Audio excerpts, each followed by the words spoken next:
Et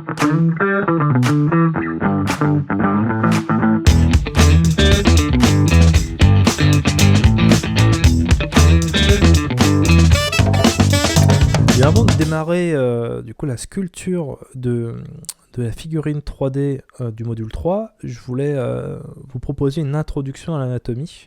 Parce que je trouve ça important quand même, surtout si vous n'avez jamais eu de notion d'anatomie avant, de prendre connaissance un petit peu de l'impact que peut avoir des connaissances d'anatomie sur votre travail.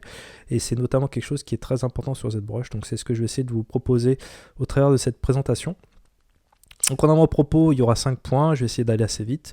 Le premier, ça va être sur pourquoi faut-il apprendre l'anatomie, selon moi.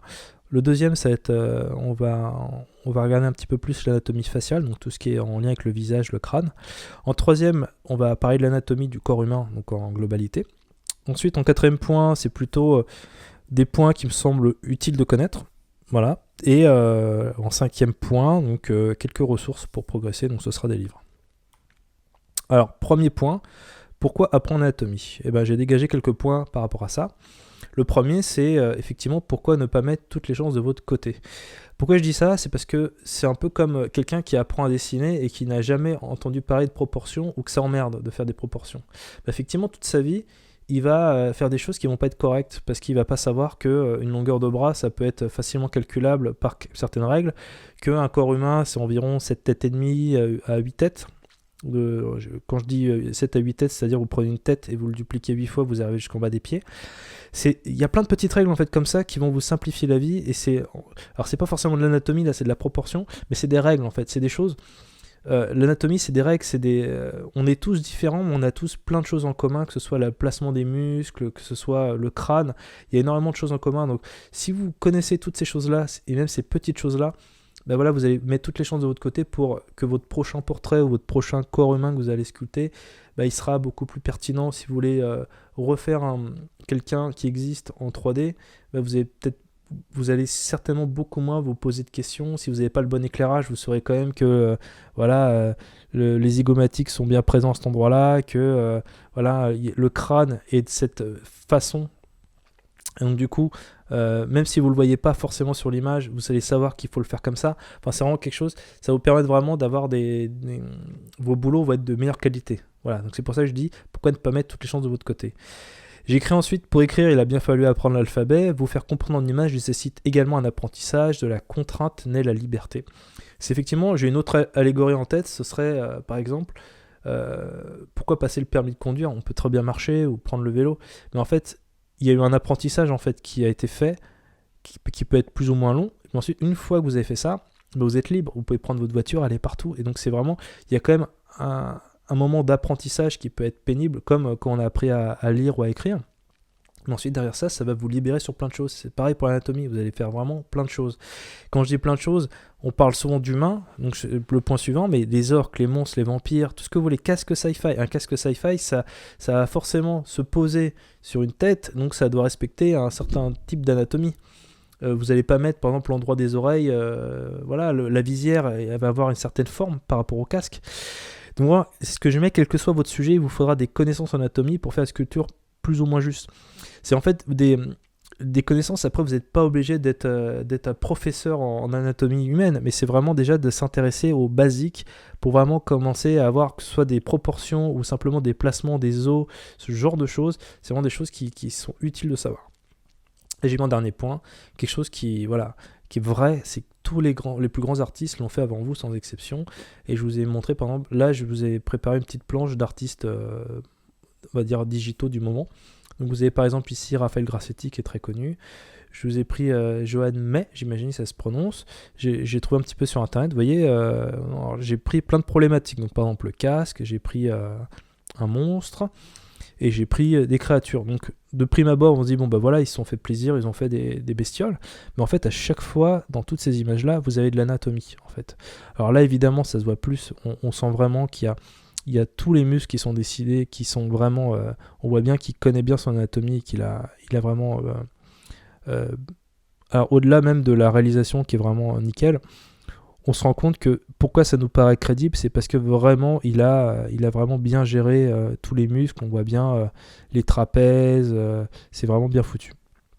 Là, on a vraiment quelque chose de beaucoup plus cartoon, et pour autant, on se retrouve quand même avec des notions anatomiques, que ce soit même au niveau des proportions. Les proportions sont un peu exagérées par rapport au bras, évidemment, mais on se retrouve sur quelque chose quand même où il faut des notions pour arriver à faire ce genre de choses, même au niveau du visage. Vous avez des règles anatomiques, on voit bien les zygomatiques, on voit bien les orbites des yeux. Voilà, il y a quand même des notions à avoir pour arriver même à faire des personnages qui semblent plus simples, mais qui sont en fait très compliqués également. Pareil sur un casque, on voit bien qu'au niveau des oreilles, au niveau voilà, de la forme du visage, on se retrouve vraiment encore sur un canon on voit bien qu'il y a une tête humanoïde qui se retrouve à l'intérieur et que on voit bien l'orbite des yeux, l'arche zygomatique est ici. Voilà, on se retrouve encore sur des choses qu'il faut connaître. Ici, on a un zombie, mais c'est pareil en fait, on voit bien toutes les attaches musculaires, et en fait, c'est là où c'est fantastique, c'est que par exemple, là, on a de l'exagération, mais en fait, ça semble crédible parce que justement, son monstre fait que, et on sent qu'il y a des notions d'anatomie, et ensuite, à partir de ça, vous pouvez justement vous en extraire. C'est là où je dis la contrainte de la liberté, c'est ensuite, vous pouvez imaginer de façon logique qu'est-ce qui pourrait se passer sur une créature qui ressemble à ça. On voit bien là par exemple que le sternocleidomastoïdien, il part, au lieu de partir plutôt par là, il part dans ce sens-là, mais il y a peut-être une raison, mais en tout cas on sent que l'artiste comprend en fait ça. Là pareil, quand vous regardez bien le bras, on se rend compte qu'on a bien tous les muscles en place. Pareil ici, donc c'est du même artiste, et c'est ça qui fait en fait que votre sculpture est vraiment cool. C'est parce que il a bien remis les trapèzes, il a bien mis les muscles. Il a bien travaillé même la graisse, c'est bien foutu, donc ça marche. Et donc c'est ça qui fait que vous avez quelque chose de cohérent. Alors je vous ai pris par exemple un autre personnage de Pedro Conti, j'aime beaucoup cet artiste. Et voilà, par exemple, si je reprends, on a bien, alors je vais mettre plutôt, voilà, il ne me met pas en rouge. Pardon, je suis sur effacer. Voilà, ce que je voulais mettre, c'est qu'on a bien, vous voyez, l'orbite des yeux. Ça c'est nickel. On a bien les pommettes qui sont humaines. On a bien, vous voyez, toute cette partie qui se glisse bien sous la narine. Ah, ça c'est parfait, comme pour tout à chacun. On a bien ça. On a bien l'arche zygomatique qui part ici, qui va bien se placer au niveau du trou auditif. Donc c'est parfait. On a bien les arcades sourcilières. Vous voyez, on a vraiment, même si c'est exagéré, même si la tête et la proportion est différente, on se retrouve quand même avec une oreille qui est bien foutue. Et vous voyez, c'est là-dessus où en fait il va tirer sur certains éléments. C'est, par exemple, il va faire un menton énorme et beaucoup plus grand. Normalement, on n'a pas un tel écart, notamment ici. Cet écart-là, il n'est pas aussi important avec le nez. Mais tout ça en fait que, voilà, on sent que il est parti d'exagération en fait anatomique. Vous voyez, par exemple ici, ce côté-là est plus plat. Voilà. Et vraiment, c'est une attache pour la mâchoire. C'est des muscles qui viennent se rejoindre et qui passent sous l'arche. Et ben là, il l'a fait. Il a bien aplati ici. C'est vraiment nickel, quoi. Enfin, vraiment, très bon boulot. Et voilà, à partir justement de connaissances anatomiques, on se retrouve avec un personnage qui est vachement bien fait, quoi. Donc, je vais remettre sur ma présentation. Donc, on était ici. Voilà. Donc on va parler maintenant de l'anatomie faciale. Donc l'anatomie faciale, en gros, voilà, c'est le crâne à peu près de... Alors il y a forcément des différences structurelles entre chacun et entre hommes et femmes. Mais voilà, pour à peu près vous montrer, on se retrouve vraiment avec voilà, des orbites. Ici, le nez qui se dessine ici, qui est un peu en trou. On se rend compte ici que le nez s'arrête ici et qu'ensuite c'est du cartilage qui va prendre le relais. C'est pour ça que généralement vous avez un petit peu une différence vous avez une différence de volume, et même le bout du nez de cartilage va être un peu plus brillant que le reste. Ça c'est parmi les choses. On a la mâchoire en fait qui se retrouve ici, qui passe bien ici. Voilà. Là on a l'oreille, donc le trou en fait pour l'oreille, où passe le son. Du coup vous avez l'oreille qui va se dessiner tout autour, qui va passer là. On a les dents, on a bien, voilà, on a les différentes parties. Donc on se rend compte en fait qu'on a, voilà, ces parties sont séparées. En fait, c'est quand vous naissez, en fait, votre crâne va grandir, et en fait c'est ces espèces de sutures qui s'étirent jusqu'à temps. Ensuite, elles vont fusionner entre elles. Et donc voilà, ça nous fait différentes régions. Donc je les ai matérialisées ici. Vous pouvez les retrouver sur mon site. Il y a un article, je vous mettrai en bas aux descriptions. Vous avez l'os frontal, donc c'est toute cette partie-là qu'on voit bien ici. J'ai mis les os pariétaux parce qu'en fait on en a deux, parce qu'en fait il y a une suture au milieu, donc vous avez vraiment des deux côtés les os pariétaux. L'os temporal, en fait vous avez deux os parce que c'est des deux côtés. Vous avez le zygomatique, donc l'os zygomatique c'est toute cette partie-là, et on parle en général zygomatique en parlant de toute cette zone-là. Voilà, c'est cette partie-là qui est notamment critique en dessin et en 3D. Donc voilà, la mandibule, effectivement c'est tout le bas, c'est aussi appelé la mâchoire. Le maxillaire, c'est toute cette partie-là.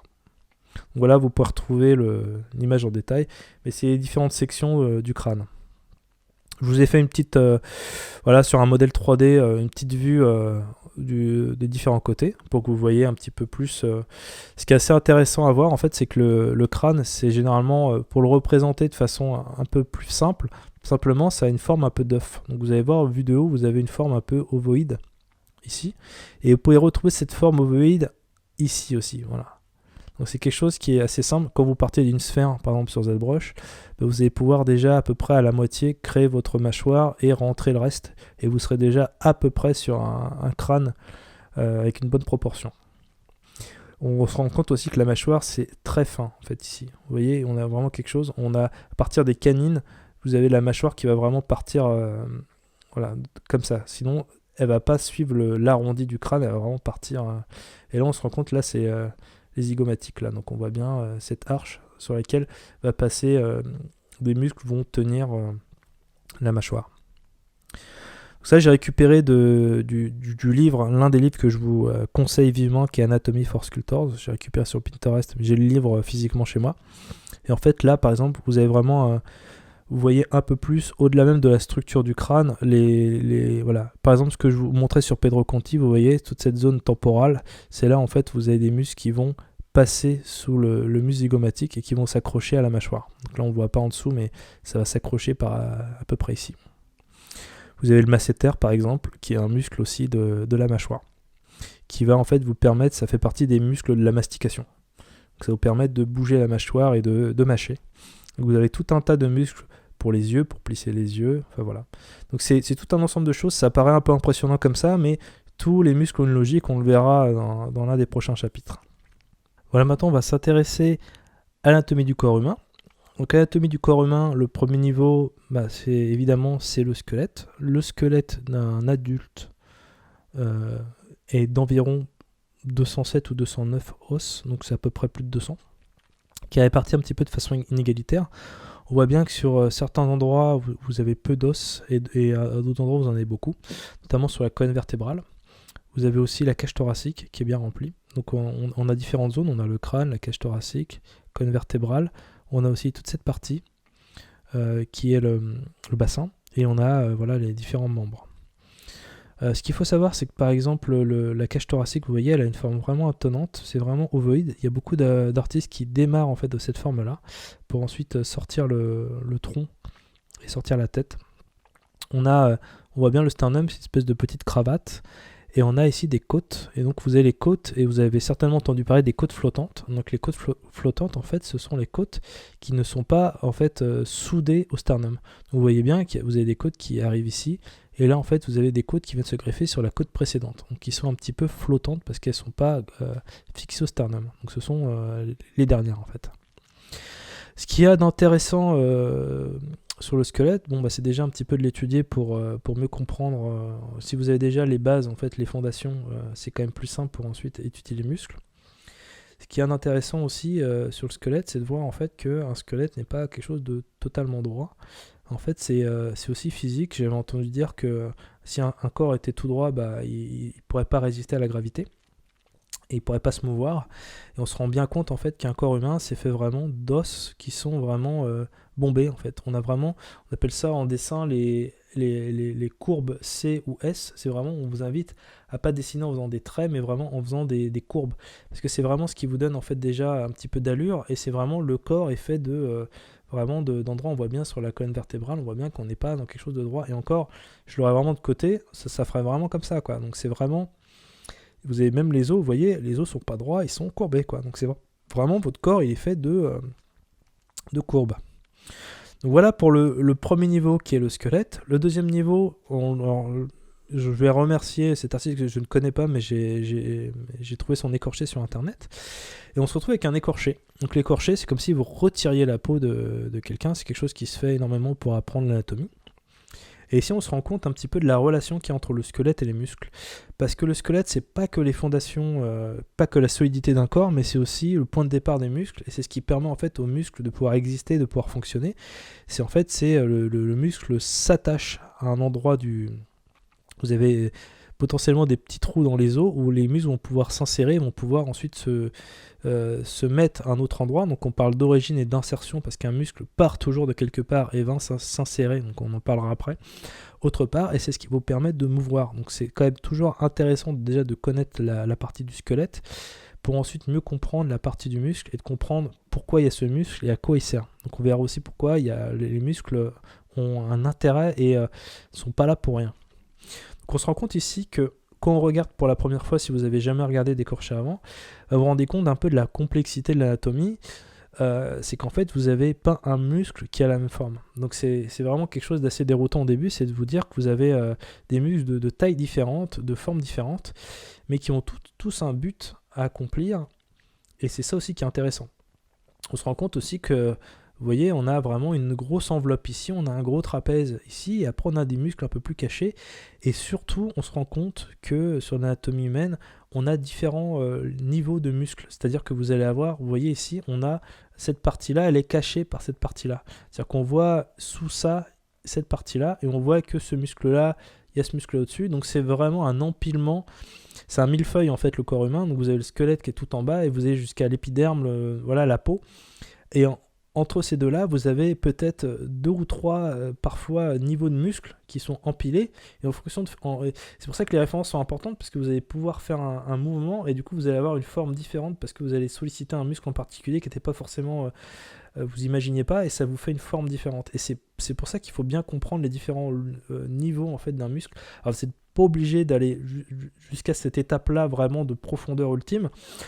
Au moins déjà les muscles en surface, que ce soit le trapèze, voilà, par exemple, ça c'est un muscle qui est hyper important, qui vraiment va vous servir quand vous allez faire un personnage assez important. On parle souvent des biceps, bah ouais, on voit bien pourquoi on parle biceps, parce qu'on a bien deux muscles, quoi. Voilà, on voit bien là la tâche du premier et du deuxième. Voilà, il y a plein de choses à savoir, en fait, pour vraiment voilà, faire un personnage le plus intéressant possible et le plus réaliste. Et en outre, le squelette réapparaît à certains endroits. Et c'est ça aussi la magie, c'est que la plupart du temps, il est caché par le muscle, mais vous avez quand même des endroits où vous allez revoir votre muscle. Que ce soit par exemple au niveau des poignets, que ce soit au niveau du genou, que ce soit au niveau de la clavicule. Le sternum aussi apparaît un petit peu ici. Là, vous avez différents endroits où il va falloir marquer, même au niveau de la face, le zygomatique ici, le côté. Vous allez aussi avoir en fonction de la corpulence de la personne. Plus une personne est maigre, plus vous allez voir les os ressortir. Donc il va falloir bien connaître la structure du squelette parce que si vous voulez le faire ressortir de façon propre, si vous ne connaissez pas suffisamment tout ça et que vous allez vous prenez une photo et en fait vous allez sculpter, vous allez peut-être sculpter des choses qui vont vous paraître, ah bah ça doit être le zygomatique, mais en fait ça ne l'est pas. Ou en fait c'est parce qu'il y a quelque chose en dessous qui est là, mais en fait vous n'aviez pas connaissance et du coup vous allez mal le faire. Donc c'est quand même important d'avoir peut-être une petite figurine ou des références comme ça, d'écorcher, pour déjà vous rendre compte un petit peu de ce qui est en dessous et des différents niveaux en fait de muscles. Alors un petit point maintenant sur, j'espère pas vous avoir perdu, sur les proportions idéales. En fait, on dit généralement, donc vous avez les hommes l'homme et la femme. Donc ce sont des proportions idéales. Donc c'est vraiment, ça ne représente pas, on n'est pas tous faits pareil, et bien heureusement. Mais c'est pour montrer un petit peu les tendances entre les hommes et les femmes. Et on va s'intéresser, désolé mesdames, plutôt à l'homme. C'est ce qui est conseillé quand on commence la sculpture, c'est que l'homme va être plus facile parce que peut-être plus archétypal, il va avoir en fait comment dire, vous allez avoir des os beaucoup plus marqués, vous allez avoir des muscles peut-être plus saillants, enfin ça dépend pour chez qui, mais voilà, vous avez des choses qui vont être peut-être plus simples à mettre en place que sur une femme où vous êtes plutôt dans la subtilité, dans l'arrondi. Donc il est conseillé généralement de plutôt commencer par les hommes pour bien s'entraîner sur l'anatomie avant d'aller chez les femmes où c'est un peu plus arrondi, un peu plus compliqué, parce que vous allez moins pouvoir marquer en fait les séparations entre les muscles, entre les os. Donc c'est voilà. Aussi les personnes âgées, c'est quand même plus compliqué si vous n'avez pas fait d'anatomie faciale de bien rendre les rides, ce genre de choses. Donc généralement on conseille plutôt de sculpter un homme entre, on va dire, 20 et 40 ans. Voilà, c'est plutôt la norme. Donc je vais m'intéresser à ce personnage en particulier, on l'a sur de toutes les coutures. Et première chose à voir, c'est que c'est une proportion idéalisée.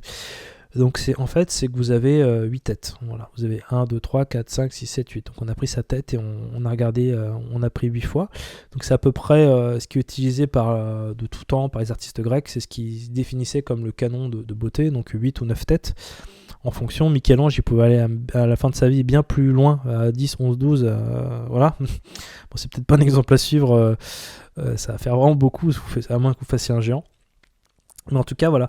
Parce qu'un corps humain de base, c'est plutôt 7 têtes et demie, mais 7 têtes et demie, voilà, c'est des jambes plus courtes, ça va être moins spectaculaire, ça va être moins beau en fait. Donc c'est vraiment, on part du principe que une personne de 8 têtes va être, ça va être un peu la norme en termes, ça va être plus joli. C'est juste pour une question d'esthétique. Donc une fois qu'on a dit ça, on regarde les différentes sections. Donc déjà, vous pouvez, si vous travaillez sur ZBrush, vous pouvez faire une sphère et la faire 8 fois et vous saurez exactement où terminer votre personnage. Donc déjà, ça vous donne une idée un petit peu de la longueur. Vous allez avoir une idée aussi de la largeur. Donc, si vous prenez la tête et que vous faites le même carré, donc vous faites un carré d'une tête, vous verrez qu'à peu près les épaules se terminent à peu près à l'endroit de 2 têtes. Donc vous allez, à peu près la largeur du corps humain va être de 2 têtes. Vous avez la largeur qui n'est pas spécifiée ici, mais généralement la largeur d'une tête, c'est à peu près 0,75 de ça. Donc si ça c'est 1, ça c'est à peu près 0,75. Donc ça peut vous aider. Vous avez la paume aussi, donc toute la main, pardon. Toute la main, si vous la replacez sur votre visage, ça va faire à peu près la hauteur entre le menton et le début des cheveux. Donc c'est à peu près ça. Donc ça peut vous permettre déjà de savoir à peu près, parce qu'il y a beaucoup de gens qui ne savent pas exactement comment la taille de la main, comment la faire. À combien la mettre. Je vois une erreur fréquente aussi, c'est les bras. Les bras sont beaucoup trop courts généralement. En fait, il faut vraiment vous dire que c'est à peu près au milieu de votre personnage, vous avez ici la paume qui débute. Donc vous êtes au niveau du sexe, vous avez vraiment le poignet et ensuite la main. Donc c'est vraiment, ça peut être un indicateur simple. Voilà, vous voyez, vous avez comme des indicateurs assez simples. Quand là ici, vous voyez, vous avez vraiment les seins ici. Là, vous avez le nombril, et là, vous voyez que vous avez la moitié de votre bras qui arrive au niveau du nombril. Donc, c'est assez simple déjà de se dire que le coude, il est à peu près à cet endroit-là. Là, vous avez le sexe. Et là, après, c'est un peu plus compliqué. C'est que c'est au niveau, la moitié des cuisses se trouve ici. Là, vous avez la fin des genoux, on va dire le milieu des mollets. Après, si les mollets sont comme ça, bonne partie des mollets. Et enfin, les pieds. Donc voilà, vous avez des proportions qui changent effectivement en fonction du sexe aussi. Pour à la fin, vous voyez, le sexe est à peu près bien à 8 aussi, si c'est idéalisé. On est à peu près un petit peu en dessous au niveau des seins. Et voilà, à peu près, vous avez aussi la cage thoracique qui va être beaucoup plus développée chez un homme que chez une femme. L'angle de la cage thoracique qui va être un petit peu plus ouverte. On parle de 90 degrés chez un homme et de 60 pour une femme. C'est à peu près dans ces idées-là. On a aussi au niveau ici, vous voyez, on va être beaucoup plus, on a le bassin et les jambes. Là, on va avoir un peu plus d'amas graisseux chez la femme, un peu plus d'arrondi aussi. Donc on va être moins, vous voyez ici, un peu moins saillant. C'est aussi, je disais ça, c'est peut-être plus simple de représenter ici que là de se dire exactement. Il faut faire de l'arrondi, mais en se disant qu'il y a le bassin et de bien se rappeler qu'il y a le bassin. Donc voilà pour les proportions. Je vous ai fait des petits points récap aussi à savoir qu'un muscle a un point d'origine et un point d'insertion. Alors qu'est-ce que c'est un point d'origine et un point d'insertion ? Le point d'origine, c'est, j'ai une définition, c'est pendant la contraction musculaire. Donc par exemple là, on a un bras qui va se contracter, donc qui va aller par là. Le point d'attache d'origine du muscle ne bouge pas, contrairement à l'insertion. Donc si on vous parle d'origine et d'insertion, il faut se dire que ce point-là, dans le cas d'un biceps, ce point-là sera le point d'origine parce que en fait, votre épaule ne va pas bouger. Si vous bougez le bras, en fait, voilà, c'est cette partie-là qui aura tendance à revenir et à repartir. Donc votre bras va être ici et il va faire ça. Donc votre point d'insertion sera cet endroit-là du muscle. Chaque muscle a une raison d'être, ça paraît évident, mais en fait, vous n'avez pas des muscles qui sont là à ne rien faire, qui ne servent à rien. De toute façon, c'est un peu l'évolution darwinienne, c'est-à-dire quelque chose qui n'est pas utilisé meurt et disparaît. Donc c'est dans tous les cas... on parle même que pour les dents humaines, je crois, on n'utilise plus autant nos canines qu'avant et que ça pourrait disparaître. Enfin, il y a différentes choses qui sont... faut se dire aussi, quelque chose de tout bête, mais notre corps actuel n'est pas le corps définitif. On est simplement dans une transition qui prend des millions d'années. et simplement, voilà, on est qu'une étape, et notre corps est toujours en mutation et en changement, et c'est comme ça, et on n'y peut rien. Donc je vous ai fait pour la description un peu de chaque muscle a une raison d'être. Bah, voilà, je remonte un petit peu sur Anatomy for Sculptors. Bah, par exemple, le masséter, vous voyez ce gros bloc de muscle qui est attaché au zygomatique, ici, donc à l'os zygomatique. Il sert à retenir et à mâcher en fait simplement. Donc voilà, vous avez par exemple ce muscle-là qui est ici. Celui-là, il tient la mâchoire et il vous aide aussi à mâcher. Vous avez des muscles ici qui vont vous aider à plisser les yeux, à cligner des yeux.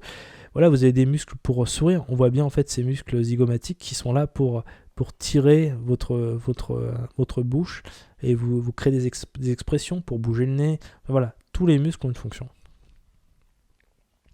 Un muscle ne bouge jamais seul, il entraîne une série de changements avec lui. Ça, c'est important aussi, c'est de vous dire que si vous contractez un muscle, il y a un autre muscle qui se détend en même temps, au moins. Mais vous n'avez pas que ça, c'est-à-dire que si vous bougez un bras, bah forcément, il y a une répercussion de votre corps. Il y a forcément, si vous tendez un bras, votre corps va garder, en fait... si vous tendez le bras, bah, vous risquez un déséquilibre, donc votre corps va compenser en peut-être appuyant davantage sur votre jambe droite si vous tendez le bras gauche, ce genre de choses. Donc il faut imaginer à chaque fois de se dire, c'est pas juste si vous faites une pause pour votre personnage, c'est pas juste vous allez bouger le bras et vous dites bah ça y est c'est fini. En fait il faut se dire bah du coup quelles sont les répercussions éventuelles. Alors, après ça c'est vraiment pour un personnage on va dire réaliste, vivant, mais il faut avoir ça en tête. C'est plus c'est réaliste, plus voilà, faut imaginer vraiment qu'il y a une mécanique en place et il faut y penser. Toujours utiliser des références, surtout au début et même après. Voilà, j'ai lu et entendu des grands artistes qui continuaient quand même à avoir des modèles vivants, à avoir des photos, des références, parce que c'est jamais terminé l'anatomie, il y a toujours des choses à découvrir, il y a toujours des anomalies aussi sur des corps, il y a aussi voilà, des questionnements, il faut toujours avoir des références et c'est comme ça qu'on progresse. Il y a souvent plusieurs couches superposées de muscles, tendons, tissus les uns sur les autres, ce qui rend l'étude anatomique indispensable. C'est ce que je vous disais tout à l'heure, c'est qu'effectivement c'est un millefeuille le corps humain, et voilà, l'étude anatomique c'est aussi de bien comprendre qu'est-ce qui régit votre corps et comment ça se passe. Voilà, je vous ai montré tout à l'heure, voilà, encore un écorché, on se rend compte qu'on a des muscles. Donc ça c'est la partie qui est sous cette partie gauche, donc on a vraiment coupé en deux. Et voilà, vous vous retrouvez avec des muscles, avec différents systèmes, et vous avez par-dessus encore d'autres couches, voilà, de muscles, de trapèzes. Donc c'est vraiment voilà, tout un millefeuille à connaître. Si vous commencez à scruter le visage de vos proches et d'inconnus, vous êtes sur le bon chemin. Et c'est vrai qu'effectivement, vous allez vite vous rendre compte, quand vous mettez à l'anatomie, vous allez commencer à chaque fois que vous regardez lire un magazine, regarder la télé, vous allez commencer à être un petit peu observateur, et c'est assez drôle de remarquer des choses même sur ses proches qu'on n'avait pas réalisées avant. Donc ça, je vous encourage à le faire. Ce que je disais tout à l'heure, le corps n'est pas droit, mais tout en courbe. Donc pour vous illustrer ça, voilà, par exemple, j'ai pris une image et je vous ai montré. Voilà, si on fait schématiquement quelqu'un de côté, on va pas faire quelqu'un avec un rond et un trait comme ça, non. On va faire vraiment comme ça. Et vous verrez ça si vous attendez, je sais pas, sur le quai d'un métro ou d'une ligne de bus, vous regardez les gens et vous allez voir, même avec un manteau, vous allez voir tout de suite que c'est comme ça et puis ça repart dans l'autre sens. Et c'est vraiment le corps est en courbe. Vous voyez, cette courbe-là, c'est quand même assez parlant, quoi.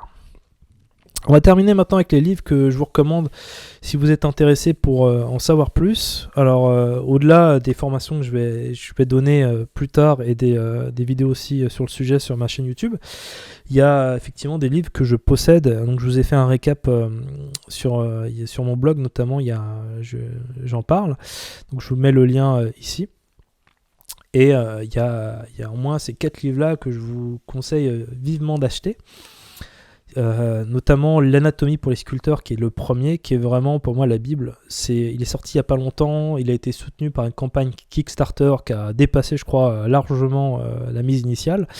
C'est un bouquin, il n'y a pas d'équivalent en fait, c'est vraiment le livre qui vous explique et qui vous montre schématiquement en fait le corps humain, donc c'est vraiment super intéressant, et ça travaille par bloc aussi. Il y a plein d'exemples, il y a plein de corps, de photos, donc c'est vraiment par rapport au prix c'est inestimable, enfin c'est vraiment top, et c'est vraiment en plus vous voyez pour les caractères design, illustrateurs, animateurs 3D, donc c'est vraiment un bouquin. Il n'y avait que des bouquins pour les dessinateurs, et là maintenant il y a vraiment ce livre là qui est vraiment très très bien foutu et qui est vraiment pour les sculpteurs 3D. D'ailleurs, à ce propos, ils ont changé un peu la couve, mais il y a ce volet-là que je possède aussi, qui est vraiment super aussi, qui est Anatomy of Facial Expression. Pour le coup, ce livre existe à la base en anglais, et il y a la traduction française. Celui-là, par contre, il n'est pas en France encore, peut-être qu'il sortira. Et celui-là, vraiment, se concentre sur le visage. Si vous avez envie de faire des portraits et d'être beaucoup plus propre, beaucoup plus réaliste, voilà, c'est vraiment, là, ce livre est entièrement consacré au portrait. Vous avez un troisième livre qui est un des livres il m'a fait connaître et comprendre l'anatomie. C'est Anatomie, j'ai la version anglaise, moi c'est Anatomy for Artists, mais c'est Anatomie pour l'artiste qui existe en français par Sarah Simblett. Donc c'est un super livre aussi, qui est l'un des avantages, c'est qu'il est en grand format. Vous avez des très belles photos, donc c'est vraiment chouette ce qu'ils ont fait. Et vous avez aussi des pages calques, donc vous avez par exemple l'anatomie avec le squelette et vous allez mettre par-dessus les muscles et vous allez pouvoir exactement voir ce qui se passe. Donc c'est vraiment un bouquin qui est intéressant, après qui manque un peu, je trouve, de pédagogie. Par contre les photos, tous les dessins sont vraiment intéressants. Par contre c'est pas un livre qui va vraiment vous entraîner, vous faire apprendre l'anatomie, mais plutôt un support en fait qui est vraiment très intéressant. Un autre livre, donc c'est Anatomy for Street Artists. C'est pareil aussi, j'ai la référence par contre sur mon blog. C'est 3D Total. Donc je sais pas si vous connaissez, c'est une maison d'édition. Je sais pas si elle est anglaise ou américaine ou australienne, mais ils font beaucoup de livres. Alors ça peut être aussi pour de la 2D, des artistes 2D ou pas mal pour la 3D. J'ai plusieurs bouquins d'eux et celui-là c'est vraiment celui que je préfère. Ils ont fait vraiment un spécial sur l'anatomie et vous avez déjà des tutoriels en fait sur la sculpture et vous avez tout un pan sur de théorie. Donc c'est vraiment intéressant parce que c'est vraiment un bouquin, voilà, vous pouvez le commander en ligne et le recevoir. Il y a aussi un lien, je crois que j'ai mis sur Amazon. Vous pouvez vous le commander et vous avez vraiment plein d'exemples. Vous avez toute une partie aussi à la fin qui est sympa de rendu 3D avec des explications.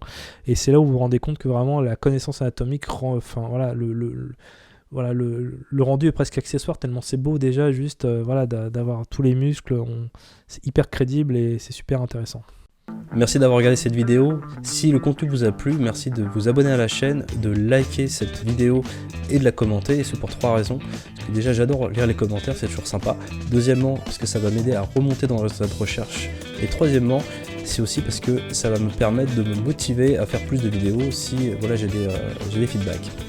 En attendant, si vous souhaitez vous initier à la sculpture 3D ou revoir les bases du logiciel ZBrush, j'ai une formation gratuite pour vous.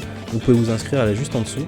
Et vous allez recevoir dès votre inscription le premier module. Vous avez 3 modules en tout, qui va être pas à pas et guidé évidemment en français, et qui va vous permettre de maîtriser les fondamentaux de ZBrush et de pouvoir, à la fin de cette formation, être autonome et commencer à créer vos premières figurines, que ce soit pour l'impression 3D ou l'illustration. A très vite, salut!